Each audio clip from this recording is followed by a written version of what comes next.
ಪಾಕಿಸ್ತಾನ ಮತ್ತು ಭಯೋತ್ಪಾದನೆಯನ್ನು ಸಮರ್ಥಿಸಿಕೊಳ್ಳುವವರ ಪರಿಸ್ಥಿತಿ ಏನಾಗತ್ತೆ ಅಂತ ಕೇಳ್ತಾ ಇದ್ದೀರಿ.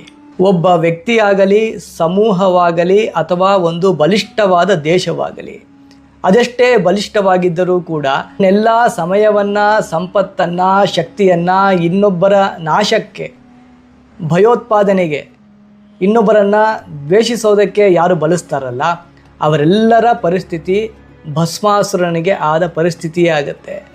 ಭಸ್ಮಾಸುರ ಎಷ್ಟೇ ಬಲಿಷ್ಠನಾಗಿದ್ದರೂ, ತಪಶಕ್ತಿ ಇದ್ದರೂ ಕೂಡ ಅದನ್ನು ಇನ್ನೊಬ್ಬರ ನಾಶಕ್ಕಾಗಿ ಬಳಸ್ದ.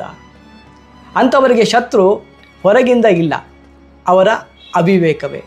ಹೇಗೆ ಭಸ್ಮಾಸುರ ತನ್ನ ಅವಿವೇಕದಿಂದ ತನ್ನ ನಾಶವನ್ನು ತಾನೇ ಮಾಡಿಕೊಂಡ, ಈ ಎಲ್ಲರೂ ಕೂಡ ತಮ್ಮ ಅವಿವೇಕದಿಂದ ಸ್ವಯಂ ನಾಶವನ್ನು ಅವರು ಹೊಂದುತ್ತಾರೆ. ಪಾಕಿಸ್ತಾನ ಅಂಥ ಕೆಲಸಕ್ಕೆ ಕೈ ಹಾಕಿದೆ.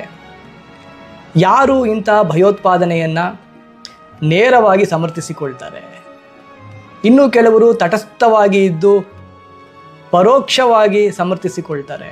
ಅವರೆಲ್ಲರಿಗೂ ಕೂಡ ಆ ಅಮಾಯಕರ ಆ ನೋವು, ಆಕ್ರಂದನ, ಆ ರಕ್ತದ ಕಲೆ ಇದೆಯಲ್ಲ ಅದರ ಸಮಪಾಲು ಸಿಗತ್ತಂತೆ. ನೀವು ಕೇಳ್ಬೋದು, ಹಾಗಾದರೆ ಭಗವಂತ ಇಲ್ವಾ ಅಂತ. ಭಸ್ಮಾಸುರನಿಗೆ ವರ ಕೊಟ್ಟಿದ್ಯಾರು? ಪ್ರಕೃತಿಯಾಗಲಿ ಆ ಭಗವಂತನಾಗಲಿ ಪ್ರತಿಯೊಂದು ಜೀವಕ್ಕೆ ತನ್ನ ಸ್ವಭಾವದ ಅಭಿವ್ಯಕ್ತಿ ಮಾಡಲಿಕ್ಕೆ ಅವಕಾಶಗಳನ್ನು ಮಾಡಿಕೊಡ್ತಾರೆ.